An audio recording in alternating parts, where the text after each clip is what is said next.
Morning, welcome to Subramani. Yesterday, a friend called up from Pune saying, Subra, I see no reason at all why I should be investing in equity. So, can you tell me why I should be investing in equity? Now, this is very funny because I don't owe an explanation to people as to how they should do asset allocation. If he wants to invest in equities, he should invest in equities. Does not want to invest in equities, I don't have to justify to him as to why he should just invest in equity. But it was not his call. It was basically his wife saying she looked at her husband's portfolio and said, "You have been generating a CAGR of 0.36% in the so-called big fund managers. All the three of them in which you put money are terribly underperforming the market or are doing very badly in equities." Sorry, she didn't say underperforming the market. She said you're doing very badly in equities. If I had kept this money in a PPF, just imagine the last 3 years what could have happened. I would have got 10% return over the last 3 years. Okay, so I said, okay, first the caveats. I do not care why you are investing in equities, whether you should invest in equities. To me, it doesn't matter. I don't owe you an explanation. You don't owe me an explanation.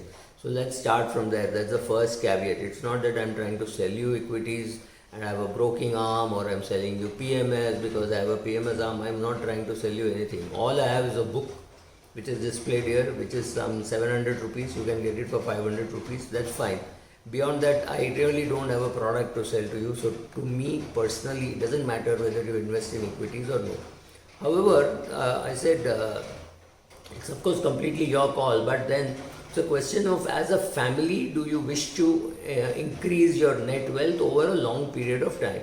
If that is your aim or avowed aim, that is what you want to do, then you need to be in equity. That's simple. And it's not very difficult investing in equities. It is just like good health. It does not require any great rocket science to get good health, but do the basics right. Eat right, exercise right, and over a long period of time you will develop good health, right? Don't eat kachra, basically largely that, and don't put anything into your mouth just because it's available, right? So next is so I told my friend, you know what, I'm happy. He put me on speakerphone. I said, actually I'm very happy that a woman is taking interest in investing on her own. It's not that you have egged her on to see what is happening, and so I'm happy about that attitude itself. So that's a good thing. And it also means that you should be sharing much more with her than what you're sharing. Share the logic of why you're buying a particular fund or buying a particular scheme. Largely people don't share because they themselves don't know. It is just somebody has said, ye fund mein dalo ye acha hai, and they have been putting. Now nothing right or wrong, but the person who is saying, why he's saying, what he's saying, if you know none of those things, how, if you have not mastered the process, what will you do if this person dies? Go and redeem everything? That doesn't make sense, right? So that's something which you have to do. Then also remember that if you had invested in equity in 2002, by 2007 you would have completely created an image that equity is the rocking place, and all the money that I have in my life, my shirt, pant and underwear, everything should be sold and put only in equity, and equity will double or go 10 times in 3-4 years, right? So 2003 to 2007 is not a great experience for most people, in the sense that it is almost impossible for a person to have completed the journey without selling much in between, right? Market went from 3,000 to 21,000, so well, that would have happened. Next, I said, is you people should understand words like mean, median, mode, standard deviation, correlation, and reversion to the mean.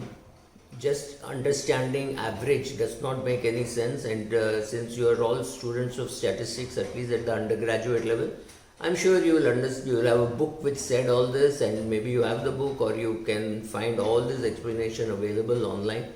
See what these words mean, see why there is so much fluctuation in equity, and see how equity is a reward for sitting tight, during difficult periods. This is perhaps one of the worst periods in the equity history over a long period of time.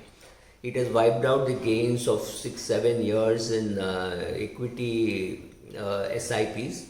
So it's a tough time. So this is a perhaps the worst time to do an evaluation of your portfolio. This is like picking up your son's worst academic month and say this year month I will do your appraisal. It doesn't work that way. You wouldn't want your boss to do your appraisal in the worst period of your sales, right?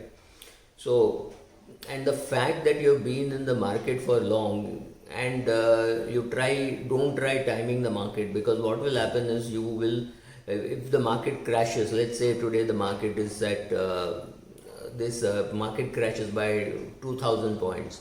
Fine, market has crashed. It does not mean you need to react. You have to just sit tight, look at your portfolio and say, wow, all my companies are good. I don't have to worry, right?